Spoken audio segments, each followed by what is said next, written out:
Alors, je voudrais essayer de retrouver un petit peu quel était le sentiment des uns et des autres quand cela s'est arrivé.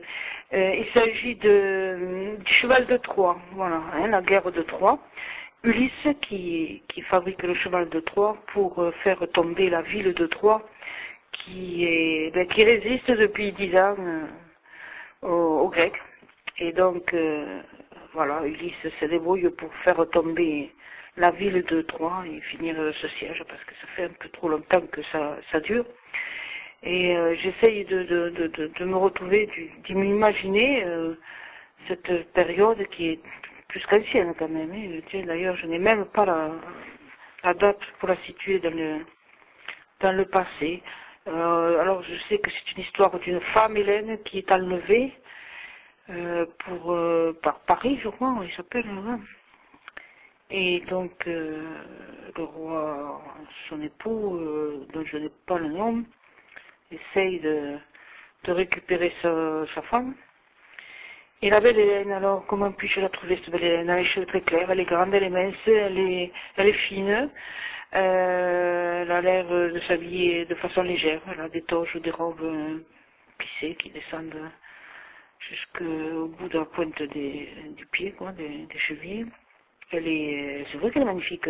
Elle a la peau blanche, très très très très blanche, et des lèvres rouges. Alors ça fait un tel contraste. Elle a la peau très fine, hein, on y verrait parce qu'elle est belle en dessous. Elle a des mains, aujourd'hui on dirait d'artiste, elles sont des doigts très fins, très longs. Et bon, c'est vrai que c'est une femme très agréable à regarder. Ses cheveux sont ultra brillants, sont magnifiques sous la lumière, cheveux ultra brillants d'Hélène. Et donc, elle est toujours accompagnée avec une autre femme. Mais là, elle a quand même un certain âge. Moi, je la vois, elle a 39 ans au moins, facile. Hein, oui, elle a un certain âge. Et la fille qui est avec elle, ça doit être une servante, à peu près 20-25 ans, quoi, beaucoup plus jeune, l'autre fille.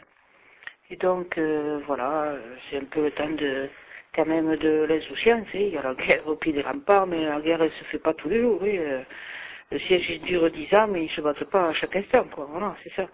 Donc, et alors, la ville est grande quand même. Il y a beaucoup d'espace.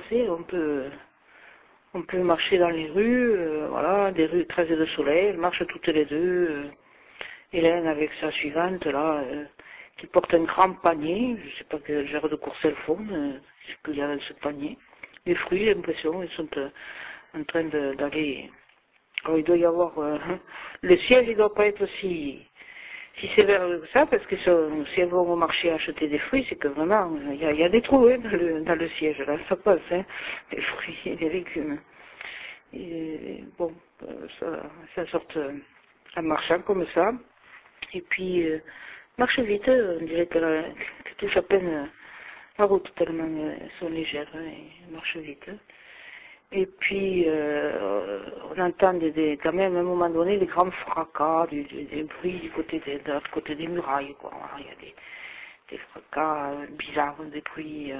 Donc, se dépêche de rentrer dans la maison de Paris. Et alors, il y a des soldats, c'est des Grecs, voilà, je les vois, les Grecs, avec des casque sur la tête, et puis le haut de la poitrine c'est une armure, quoi, c'est tout, et puis des jupes, oui, on dirait qu'ils ont des morceaux de tissu là, autour accrochés à la poitrine, là, c'est avec une lance, c'est des sandales, ils n'ont pas de chaussures, c'est des chaussures grecques, quoi, les sandales grecques, quoi. On connaît bien, et qu'est-ce qu'ils font ces gens-là? Eh bien, ils sont en train ah oui, ils ont un bouclier. Ils sont en train de se rapprocher les uns des autres et de faire bloc. Et je sais pas si... Il y a un autre homme, c'est peut-être celui-là, Ulysse, mais lui, il est très barbu et plutôt quand même les cheveux assez sombres, assez noirs. Cheveux noirs et longs et barbus. Et on dirait ça il n'est pas si sympathique que ça, hein, cette Ulysse là. Et un petit trapu costaud, quoi. Ouais, il est pas si grand, il est pas grand et beau. Non, non, c'est pas un athlète exceptionnel, hein. C'est un petit trapu costaud, avec cette barbichette là qui pointe à l'avant, et ses cheveux très longs et très fournis et très noirs. Il n'est pas fabuleusement beau, malgré ce qu'on en dit dans les films, mais c'est normal, hein, que les acteurs soient beaux dans des films, sinon il ne ferait pas d'entrée. Donc, cet Ulysse, qu'est-ce qu'il fait, Ulysse?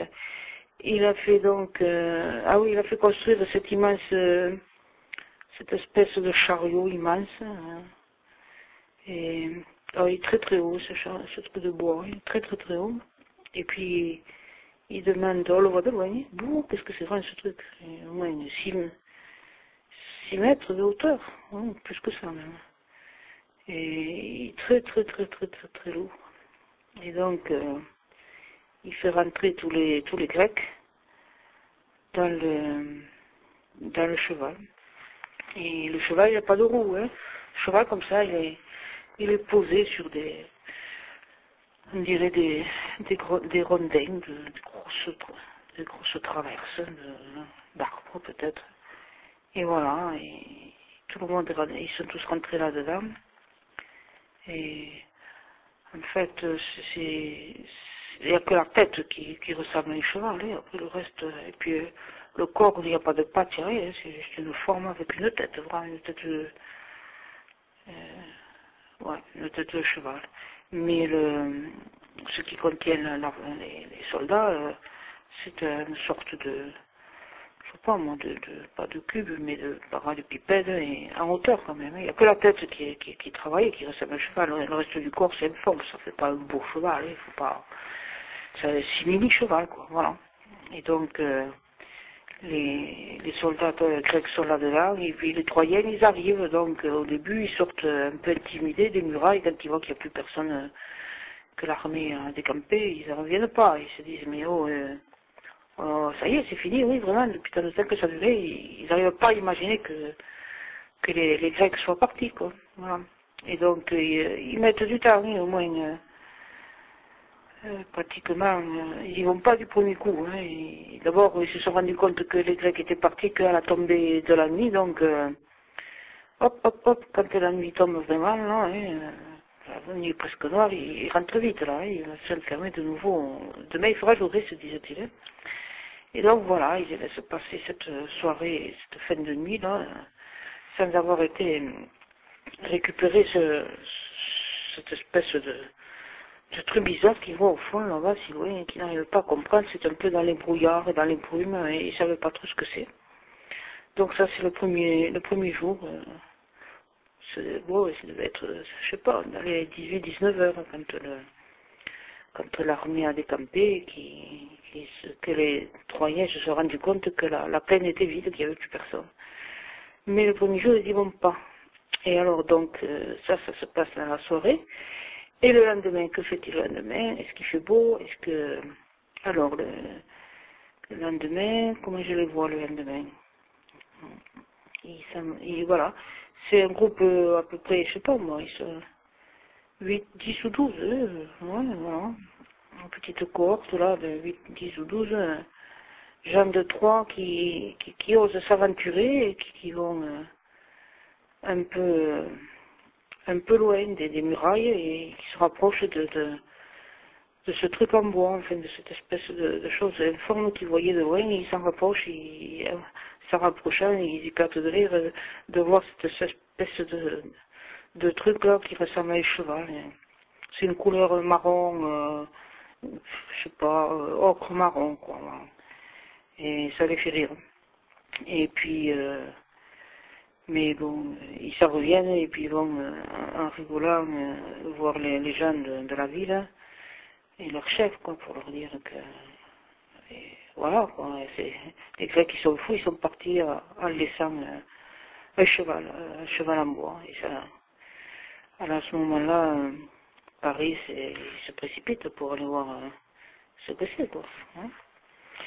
Et Par contre, Hélène, elle monte sur les murailles, elle regarde d'en haut, quoi, avec sa servante, là, et elle a l'air un peu interloquée, sidérée, même, à la limite, elle ne revient pas là non plus. Donc, les Troyens, eh qu'est-ce qu'il faut les Troyens? Eh bien, alors, ils s'y mettent à 200 environ, ils poussent le cheval, ils le font rouler, ils se démènent, et il faut presque 2 jours et demi, hein, pour le faire entrer dans les murailles, ça se fait pas comme ça. Après, bon, ils font rentrer cette espèce de choses énormes dans leur propre ville. Et puis, bon, ils n'arrêtent pas de boire du vin, ils sont contents. Ça fait au moins 3 jours que c'est la fête. Et voilà, il n'y a plus aucune retenue. Ils se remplissent, ils mangent beaucoup, ils se remplissent les verres de vin. Et ils boivent, ils rigolent avec les filles, tout ça. Enfin, c'est une sacrée fête. Et ils ont ripaillé toute la nuit, il y avait des feux partout dans la ville, des feux de joie, et voilà quoi, les hommes avec les femmes et tout ça quoi, fait comme d'habitude. Et puis après au bout d'un moment les gosses tellement fatigués qu'ils dorment où ils trouvent un coin là, ou un bout de paille. Et voilà comment ça se passe entre le moment où ils ont poussé le cheval et puis les moments où ils ont fait bombance, 2 jours et demi, 3 jours quoi, voilà. Et donc, ben, la ville, tout le monde s'endort. La ville s'endort, c'est très calme, c'est juste, il y a quand même un petit clair de lune, là, et puis voilà, dans une petite ruelle à moitié sombre, je vois arriver les soldats grecs qui sortent, ils ont une très grande échelle. Oui, ils ont à peu près 1,20 m quand même, avant de poser les pieds. Pourquoi 1,20 m, ça doit être plus haut? 1,20 m, moi je sais pas, je chiffre, je sais pas. Il leur faut une échelle, enfin, des trucs en bois là pour descendre. Et ils sont au moins 40, combien sont-ils? Ils sont 40 ou 400, ouais, toujours dit qu'ils se répandent dans la ville et voilà, ils vont taper d'un côté, de l'autre, massacrer quelques-uns qui sont dans la rue et qui sont pleins de vin et qui n'arrivent pas à se défendre. Voilà comment... mais j'arrive pas à trouver Ulysse. Qu'est-ce qu'il fait Ulysse? Il est là avec les Grecs ou il n'est pas avec les Grecs? Qui c'est qui commande? C'est un homme de 30-32 ans, crâne et blond, qui a l'épée là et qui a l'air de commander tous les Grecs là. Et il y a très très peu effectivement, ils se défendent très peu les Troyens. Ils sont à peine une vingtaine à essayer de se sortir des limbes du vin pour se battre, pour lutter contre ces soldats grecs qui vont s'emparer rapidement et ils vont dans la grande pièce là où se trouve justement Paris, qui est protégé. Alors Paris, il est grand, il est tout droit, il se tient très droit, il a son bouclier là, il est énorme écu, énorme bouclier. Il se tient derrière son bouclier, mais le bouclier est posé à terre quoi. Voilà. À côté, il y a sa femme avec un ou deux gosses, parce qu'elle a fait des gosses cette femme, Hélène, et voilà, c'est la reddition du Troyen devant Ulysse et l'autre et celui qui a fait le capitaine qui a commandé les Grecs pendant qu'ils ont saisi la ville quoi. Voilà, tout ça s'est fait en quelques heures au petit jour quoi. Ça, en 2 heures de temps ils ont saisi, enfin ils ont fait capituler la ville de Troie. Mais ça n'est pas qu'une simple histoire mythologique, ça a vraiment existé. La ville de Troie, elle a été retrouvée, je sais pas quand, hein, mais elle a été retrouvée en Turquie, hein, du côté d'un endroit de Turquie. Donc elle a vraiment